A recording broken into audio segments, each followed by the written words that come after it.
hukum itu janganlah memenjarakan orang yang tidak jahat, orang yang sekedar melakukan pelanggaran yang sebenarnya bukan pelanggaran dalam pengertian melakukan tindak pidana yang dari sononya memang tindak pidana, yaitu mala inse, melainkan hanya melakukan sesuatu yang dianggap tindak pidana karena undang-undang melarangnya, yaitu mala in prohibita.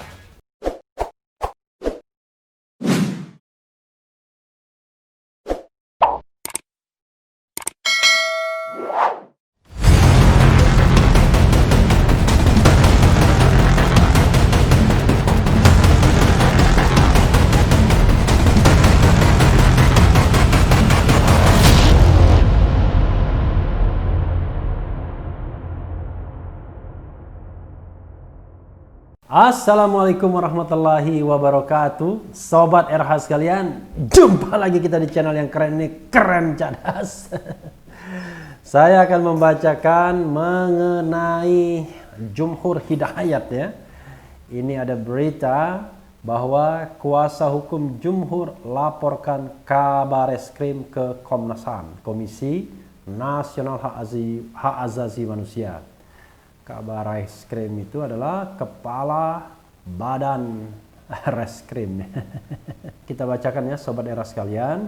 Sebagaimana dilansir oleh Jakarta CNN Indonesia, kuasa hukum petinggi Koalisi Aksi Menyelamatkan Indonesia Kami Jumhur Hidayat melaporkan Kepala Badan Reserse Kriminal Polri Komisaris Jenderal Listio Sigit Prabowo ke Komnas HAM.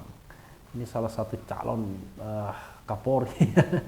Laporan itu terkait dugaan pelanggaran HAM oleh Listio. Listio dan jajarannya diyakini melanggar unsur HAM dalam penangkapan dan proses hukum yang dilalui Jumhur terkait kasus dugaan berita bohong dan penghasutan unjuk rasa penolakan Omnibus Law Undang-Undang Cipta Kerja. Apa yang dilanggar?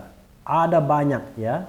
Pertama, proses penangkapan yang tidak sesuai dengan standar, yaitu tidak menunjukkan tanda pengenal dan tidak menunjukkan surat penangkapan, kata tim kuasa hukum Jumhur Nelson Nicodemus di Komnas HAM Jakarta Pusat Rabu 16 Desember. Ini ada tulisan ya, berkas lengkap Jumhur Hidayat Syahganda segera disidang. Pihaknya menilai kepolisian juga tidak konsisten dalam menyatakan pasal yang disangkakan kepada Jumhur. Ia mengatakan ketika pertama ditangkap, kliennya dituding menunggangi unjuk rasa. Namun saat sudah ditangkap, yang disangkakan justru pasal 45A ayat 2 Undang-Undang Informasi dan Transaksi Elektronik ITE terkait penyebaran informasi yang memicu kebencian dan permusuhan terhadap kelompok tertentu. Lagi-lagi Undang-Undang ITE ya. Diketahui Jumhur juga dijerat pasal 160 KUHP terkait penghasutan, sama seperti Habib Rizik Syihab ya. Lama-lama kita seperti masa di mana dulu sering sekali orang dijerat dengan pasal-pasal hatsai artikelan ya, ujaran kebencian ya, hasutan dan lain sebagainya. Nelson mengatakan sangkaan tersebut tak berdasar, terlebih karena bukti yang dikaitkan adalah cuitan Jumhur di akun Twitter yang menurutnya hanya berupa kritik terhadap Undang-Undang Ciptaker dan investor ya. Begitu ditahan, kata dia, Jumhur juga tidak diberi akses untuk bertemu dengan kuasa hukum. Hingga hari ini dia mengaku belum bisa bertatap muka langsung dengan kliennya. Jumhur juga dikabarkan kena COVID-19 ya. Jumhur juga tidak diperbolehkan memilih kuasa hukum yang mendampinginya ketika diperiksa aparat. Menurut dia, hal itu melanggar hak tiap orang untuk memiliki kuasa hukumnya ketika terjerat hukum ya. Setelah ditahan di Bareskrim, keluarga tidak boleh bertemu. Memang pernah bertemu sekali, tapi ya sudah itu saja. Dan pada saat bertemu, obrolan mereka didengarkan oleh kepolisian, ungkap Nelson. Ini kita lihat ada cuitan yang dipersoalkan ya. Jumhur Hidayat. Ininya akunnya @jumhurhidayat. Undang-undang ini memang untuk primitive investors dari RRC dan pengusaha rakus. Kalau investor beradab ya seperti di bawah ini, 35 investor asing nyatakan keresahannya terhadap pengesahan Undang-Undang Cipta Kerja. Ya Sobat Era sekalian, kalau di negara demokratif yang seperti ini sih nggak masalah ya sebenarnya. Tapi ya sudahlah, kita ikuti prosesnya bagaimana. dan ternyata sekarang sudah negatif COVID. Jumhur Hidayat Gus Nur kembali masuk tahanan ya. Ia menyebut perlakuan aparat kepolisian dalam proses hukum Jumhur setidaknya sudah melanggar pasal 18 ayat 1, pasal 33 ayat 1, pasal 46 ayat 1, pasal 72, pasal 55 dan pasal 70 ayat 1. Ini undang-undang apa ya? CNNindonesia.com telah berupaya menghubungi Kepala Divisi Humas Polri, Irjen Pol Argo Yuwono dan Listio, namun belum mendapat tanggapan. Kasus yang menjerat Jumhur dan petinggi kami lainnya Syahgan dan Nainggolan sudah dirampungkan Direktorat Tindak Pidana Cyber Bareskrim Polri dan sudah dilimpahkan ke Kejari Medan pada 7 Desember lalu. What? Kejari Medan? Lumayan juga bolak-baliknya ya. Sahabat era sekalian, itu mengenai Jumhur Hidayat ya. Bukan karena dia anggota kami juga, bahkan anggota komite eksekutif kami, Koalisi Aksi Menyelamatkan Indonesia, di mana saya juga deklaratornya. Barangkali saya hanya bertemu dengan Jumhur Hidayat setelah deklarasi tanggal 18 Agustus 1945 2020 itu ya tidak sampai 1 atau 2 kali, lupa ya. Tapi intinya adalah rasanya aneh, hanya begini saja ditahan, diborgol ya, seperti pesakitan kelas berat ya rasanya. Jadi sobat era sekalian, mengenai Undang-Undang Ciptaker itu sendiri banyak beredar isu yang negatif sesungguhnya. Cuma ya kita kan nggak bisa ngomong. Ya isu misalnya mengenai ada deployment money ya, jumlah uang yang besar kepada proses pembuatannya dan lain sebagainya yang sudah merupakan rahasia umum. Tetapi yang menjadi persoalan adalah ketika kritik itu dibungkam dengan penangkapan, kemudian penahanan, penersangkaan dan penuntutan, memang ini ya tragedi demokrasi juga. Jadi saya pribadi selalu mendukung upaya-upaya untuk menegakkan kebenaran dan keadilan, dan sangat tidak dukung upaya-upaya menggunakan Undang-Undang ITE untuk menangkap, menahan, ya, menersangkakan, menuntut orang-orang yang kritis, orang-orang yang memiliki opini atau bersikap. Ya kalau saya menganggap apa yang dicuitkan ini kan opini saja sesungguhnya. Nah celakanya memang sekali lagi misalnya pasal penghasutan itu deliknya kok jadi delik formil, padahal sepanjang atau sependek pengetahuan saya yang saya baca dari Abdul Fikar Hajar ya, saya belum baca sendiri, undang-undang itu, pasal itu sudah dijadikan delik material, jadi tidak bisa delik formil lagi.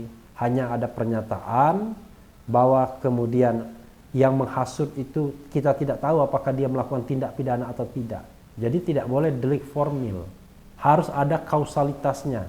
Jadi kalau dikatakan kita menghasut, maka materialnya adalah siapa yang terhasut dan tindak pidana apa yang dia lakukan karena hasutan kita itu. Jadi tidak bisa cuma sekedar delik formil saja. Nah, celakanya memang ya seperti itu semua. Penyebaran kebencian, provokasi dan lain sebagainya, penggunaan undang-undang ITE itu rata-rata deliknya delik formil. Sehingga dengan subjektivitas aparat penegak hukum ya mereka bisa saja menersangkakan orang lain, menangkap bahkan. Padahal substansinya adalah kritik. Jadi kita harus bisa membedakan antara kritik, termasuk kritik yang keras sekalipun, dengan penghinaan, dengan provokasi. Ya. Seperti misalnya Undang-Undang Ciptaker, pernyataan yang keras juga muncul dari kalangan kampus. Ya.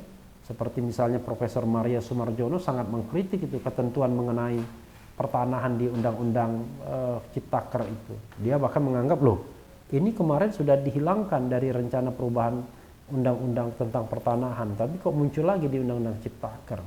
Bahkan dia mengatakan yang namanya land banking yang diadopsi dalam Undang-Undang Ciptaker itu adalah alat untuk merampas tanah rakyat.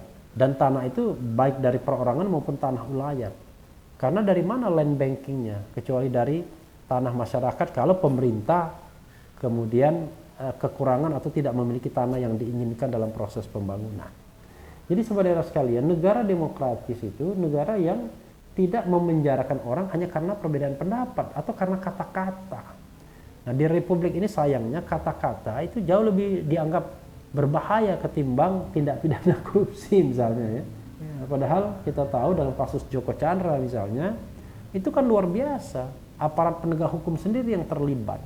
Dan harusnya Kalau negara yang benar-benar mau menegakkan hukum, ya itu gempar, baik di kepolisian maupun kejaksaan, dan itu bukan pangkat rendahan lagi.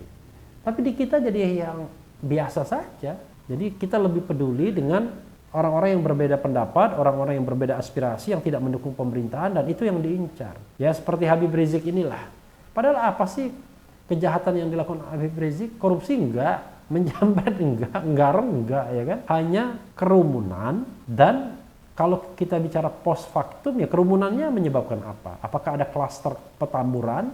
Kalaupun ada, ya yang namanya, kalau kita mau bicara tentang preventifnya dan kemudian law enforcementnya, ya jangan kita pidanakan. Tapi justru apa panacea dari kerumunan tersebut? Kalau memang ada klaster baru, nah untuk itu dia kena sanksi. Misalnya sanksinya administratif, kan sudah bayar. Jadi sobat era sekalian, hukum itu janganlah memenjarakan orang yang tidak jahat. Orang yang sekedar melakukan pelanggaran yang sebenarnya bukan pelanggaran dalam pengertian melakukan tindak pidana yang dari sononya memang tindak pidana, yaitu mala in se. Melainkan hanya melakukan sesuatu yang dianggap tindak pidana karena undang-undang melarangnya, yaitu mala in prohibita. Jadi sobat era sekalian, mudah-mudahan pelaporan ini ada manfaatnya, walaupun saya pesimis ya. Karena pelaporan-pelaporan seperti ini bisa saja dianggap angin saja, gone with the wind ya.